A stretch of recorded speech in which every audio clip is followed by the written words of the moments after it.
नमस्कार मेरे प्यारे विद्यार्थियों और मेरे सभी साथियों, आप सभी का स्वागत है एक बार फिर से हमारे हिंदी काव्य खंड में। आज हम लोग हिंदी काव्य खंड में 10वीं कविता को पढ़ने वाले हैं, जिसके हमारे राइटर हैं रघुवीर सहाय। और ये एक व्यंग्यात्मक कविता है। ये एक ऐसी कविता है जिस कविता के मारे हुए आप लोग हर रोज हैं। अगर आप किसी स्कूल से पढ़े हैं, चाहे बिहार बोर्ड से, सीबीएसई, आईसीएसई, किसी स्कूल से अगर आपने पढ़ा होगा, तो आपके दिमाग में इस कविता से जुड़ा बहुत सारा सवाल जरूर आया होगा। तो चलिए फटाफट से, बहुत छोटी सी कविता है, हम लोग इस कविता को शुरू करते हैं। देखिए, हम लोग पढ़ने वाले हैं रघुवीर सहाय जी की कविता को। रघुवीर सहाय जी के जन्म को और उनके मृत्यु को समझते हैं, क्योंकि ये प्रश्न बड़े अनिवार्य होते हैं बिहार बोर्ड के लिए। तो जन्म इनका उत्तर प्रदेश लखनऊ में हुआ था। 9 दिसंबर 1929, 9 दिसंबर 1929 में इनका जन्म हुआ था। और इनका निधन जो है, निधन वो 30 दिसंबर 1990 को, 30 दिसंबर 1990 90 को इनका निधन हुआ था। दोनों तारीख जरूर याद रखेंगे। कविता किस तरह की है, तो कविता व्यंग्यात्मक है। और ये जो है, ये हमारे रघुवीर सहाय जी बड़े फेमस कवि हैं, बड़े सुप्रसिद्ध हैं। और इन्होंने साहित्य अकादमी पुरस्कार भी जीता हुआ है भारत सरकार में। इन्होंने, इनकी एक रचना थी लोग भूल गए हैं।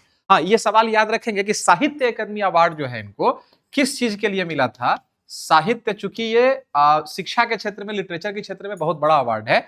साहित्य अकादमी अवार्ड, साहित्य अकादमी अवार्ड जो था इनको किसके लिए मिला था, तो साहित्य अकादमी अवार्ड इनको मिला था लोग भूल गए हैं। इस रचना के लिए इनको साहित्य अकादमी अवार्ड से सम्मानित किया गया था। यह भी याद रखेंगे। लखनऊ उत्तर प्रदेश में इनका जन्म हुआ था। ये जो कविता है बाबू, इस कविता को हम लोग अभी फटाक से स्टार्ट कर देते हैं। कोई समय का हम लोग वेस्टेज नहीं करेंगे, क्योंकि आपके एग्जाम्स भी नजदीक आ चुके हैं।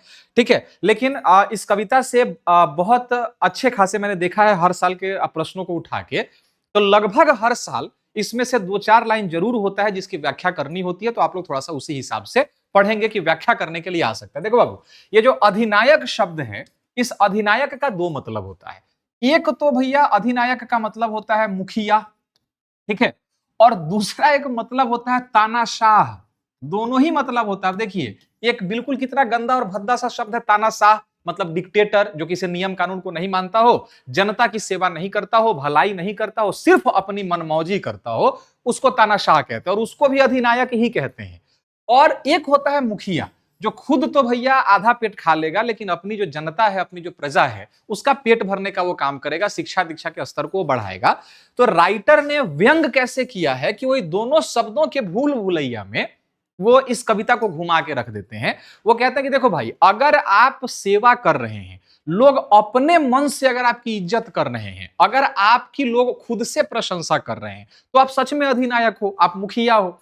और अगर आप जबरदस्ती पैसा बांट के, युवाओं के गाड़ी में पेट्रोल भरवा के, जबरदस्ती भीड़ इकट्ठा करवा के, अपने खड़ा होके अपने नाम का बाजा अगर आप अपने बजवा रहे हैं, तो आप फिर वो अधिनायक नहीं है, फिर आप तानाशाह वाले अधिनायक हैं। ठीक है, ये व्यंग इन दोनों के बीच में इन्होंने खेला है। दूसरा, इसमें वो प्रश्न कुछ पूछते हैं। प्रश्न क्या पूछते हैं, पहले समझ लो, पटकथा समझ लो, उसके बाद कविता को मैं फटाक से खत्म कर दूं। बड़ी छोटी सी कविता है। देखिए, इस कविता में वो कहते क्या है कि हम लोग जो राष्ट्रगान पढ़ते हैं, ठीक है, जनगण मन अधिनायक जय हे भारत भाग्य विधाता, तो राइटर कहते हैं कि देखो, वो जो अधिनायक शब्द का तुमने यूज किया है, भला कौन है वो अधिनायक, मुझे भी बताओ, जिसका गुणगान बाजा बजा के, ढोल ताशा के साथ, हारमोनियम के साथ स्कूल में मैंने भी पढ़ा है, आपने भी पढ़ा है, सिनेमा हॉल में बज रहा है, 52 सेकंड लोग खड़े हो जाते हैं और अधिनायक की जय है भारत भाग्य विधाता, ये जो गीत गाते हैं, उसमें वो अधिनायक कौन है।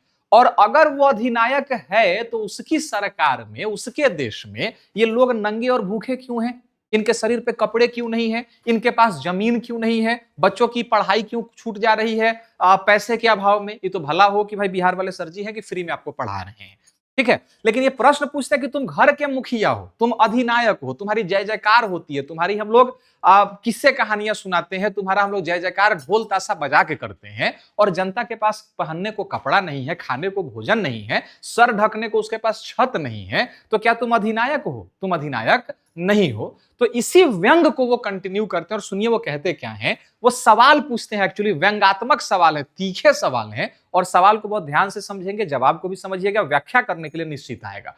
देखिए कहते क्या है, वो कहते हैं कि राष्ट्रगीत में भला कौन वह भारत भाग्य विधाता है। आपने पढ़ा होगा, जन गण मन अधिनायक जय है भारत भाग्य विधाता, भारत भाग्य विधाता है ना।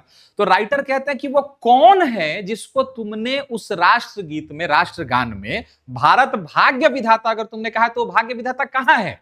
भारत भाग्य विधाता हम लोग रोज चिल्ला रहे हैं और बच्चे भूखे नंगे वहां पे घूम रहे हैं, उनके पास खाने को अन्न तक नहीं मिल पा रहा, बच्चे एनीमिया के शिकार हो गए, दुबले पतले पेट बाहर निकला हुआ, और तुम भारत के भाग्य विधाता हो। अगर तुम भारत के भाग्य विधाता हो तो हे विधाता तुम ये बताओ कि भारत इस स्थिति में क्यों है, और अगर भारत इस स्थिति में है तो इसका मतलब जो भाग्य विधाता बन के घूम रहे हैं वो भारत के भाग्य विधाता नहीं है। ये व्यंग आप समझ रहे हैं।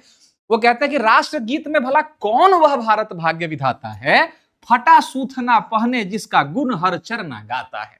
हर चरना का मतलब बाबू आप यहाँ पे आम आदमी समझ लीजिए, आम आदमी, ठीक है, जो गरीब भूखा नंगा जो इंसान है, फटा पुराना कपड़ा पहने, वो हर चरना है, ठीक है। फटा सूथना पहने जिसका गुण हर चरना गाता है। ये फटा पुराना कपड़ा पहने हुआ भूखा पेट जो आम आदमी है और रोज सुबह को भारत भाग्य विधाता जय है जो कर रहा है, वो कौन है और वो कहां है? अगर वो है तो आके देखता क्यों नहीं है इस हालत को? व्यंग समझ में आ गई।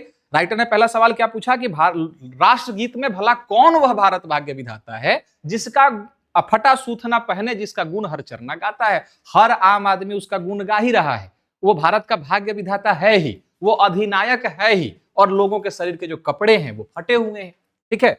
आगे कहते हैं दूसरे में, वो कहते देखो, पूरब पश्चिम से आते हैं नंगे बूचे नर कंकाल, सिंहासन पर बैठा उनके तमगे कौन लगाता है।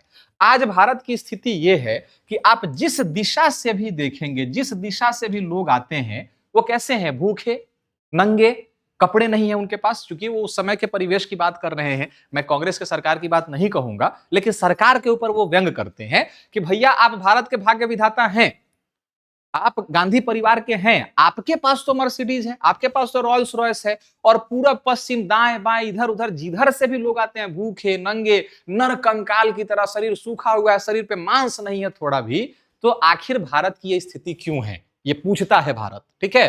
पूरब पश्चिम से आते हैं नंगे बूचे नर कंकाल, जिस दिशा से देखो उधर से नर कंकाल आते हैं, सबको देख के लगता है कि गरीबी अपने चरम सीमा पर है। सिंहासन पर बैठा उनके तमगे कौन लगाता है? आप खुद सिंहासन पे बैठ जाते हो, हर दिशा से नंगे लोग आते हैं और आप उनको मेडल पहना रहे होते हो, जमीन हड़प लिए और उनको पगड़ी पहना दिए कि ये सेठ जी ने 100 एकड़ जमीन दान कर दिया देश के विकास में। सेठ जी ने तो भैया देश के विकास में दान कर दिया, लेकिन क्या आपने उस पैसे का सही उपयोग किया? ठीक है, जब राजतंत्र हुआ करता था, सारा धन महाराजाओं के पास था, राजा महाराजाओं के पास, क्षत्रियों के पास, तो राजपूत जाति ने अपना करोड़ों एकड़ जमीन दान कर दिया, अपना अपना महल निकाल के दे दिया सरकार को, अपना अपना तिजोरी खोल के सारा सोना चांदी निकाल के सरकार को दे दिया। तो आपने उनको तमगा तो पहना दिया कि भैया आपने दान किया, आपने दान किया, आपने दान किया, लेकिन उनका जो धन उन्होंने दान किया वो धन आज के समय में कहां है? क्या किसी के तिजोरी में चला गया? क्या स्विस बैंक में जाके जमा हो गया? ये तो भारत पूछेगा। तो पूरब पश्चिम से आते हैं नंगे बूचे नर कंकाल, सिंहासन पर बैठा उनको तगमे कौन लगाता है? जिधर से देखो नर कंकाल भूखे नंगे लोग आ रहे हैं और आप बैठ के सिंहासन पर उनको खाली तमगा लगा देना। तमगा का मतलब अब यहाँ पे मेडल है, सम्मान से है कि बस आप सम्मान देके और सामान ले लेते हैं, ठीक है। ये लाइन ध्यान से देखेंगे, इसमें से प्रश्न आ सकता है, मखमल टमटम बल्लम तुरही पगड़ी छत्र चंवर के साथ तोप छुड़ाकर ढोल बजाकर जय जय कौन कराता है? देखिए, अगर आप अधिनायक हैं तो जय जयकार तो आपकी स्वयं हो जानी चाहिए, लेकिन मखमल का कपड़ा पहनकर टमटम पर बैठकर बल्लम तुरही मैंने बाजा गाजा नगाड़ा पेपे पेपे बा अदब बा मुलाइजा होशियार सेठ जी पधार रहे हैं, तो मखमल का कपड़ा पहनकर टमटम पर सवार होकर ढोल नगाड़ा बजाकर और जबरदस्ती तोप छुड़वाकर गाना बजवाकर जबरदस्ती जय जयकार कौन करवाता है? भाई अगर आप जबरदस्ती जय जयकार करवाते हैं तो क्या आप अधिनायक हैं? आप अधिनायक नहीं है, आप तानाशाह हैं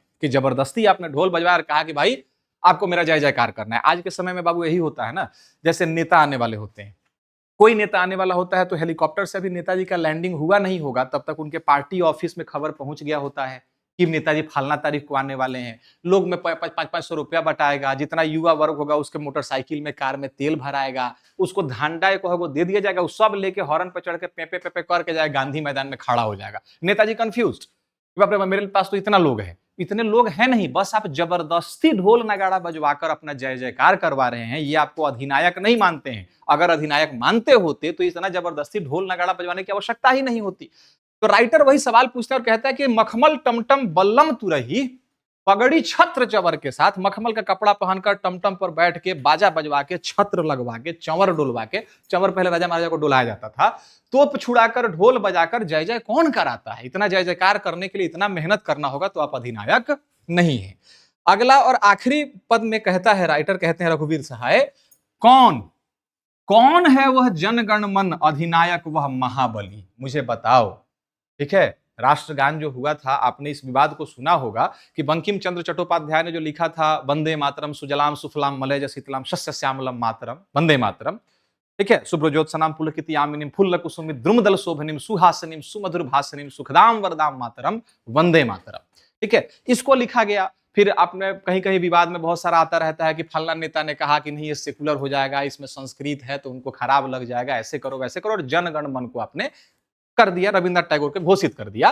तो राइटर कहते हैं कि रविन्द्रनाथ टैगोर ने भैया जो कविता लिखी कि जनगण मन अधिनायक जय है भारत भाग्य विधाता, तो तुम क्लियर करो कि अधिनायक तुमने किसको कहा, किसको कहा था तुमने भारत भाग्य विधाता? क्या तुमने अंग्रेजों को कह दिया था? अगर अंग्रेज को तुम कहे होगे सपोज करो, तो फिर वो तो भारत भाग्य विधाता नहीं है। क्या तुमने किसी नेता को कहा था? किसको कहा था भारत का भाग्य विधाता? ये बात स्पष्ट करो। तो कौन कौन है वह जनगण मन वह अधिनायक वह महाबली? कौन है वो अधिनायक, कौन है वो महाबली, कौन है वो जनगण और मन का अधिनायक? यह स्पष्ट करो। डरा हुआ मन बेमन जिसका बाजा रोज बजाता है। मन डरा हुआ है कि भैया कहीं गलती से भी अगर हम लोगों ने बाजा नहीं बजाया, राष्ट्रगान नहीं गाया, तो फिर दिक्कत हो जाएगी। तो डरा हुआ सा मन हर रोज तो गाता है, यही गाना गाता है, जनगण मन अधिनायक जय है भारत भाग्य विधाता। लेकिन वो भारत भाग्य विधाता कौन है, और वो कौन है वो महाबली जिसका गीत हम लोग गाते हैं, जिसकी चर्चा हम लोग करते हैं? ये बताओ कि आखिर वो कौन है। ठीक है, तो ये हम लोग का कविता यहाँ पे संपूर्ण हुआ। इसके सारे लाइन्स को आप लोग प्लीज देख लेंगे, इसकी व्याख्या निश्चित रूप से आती है।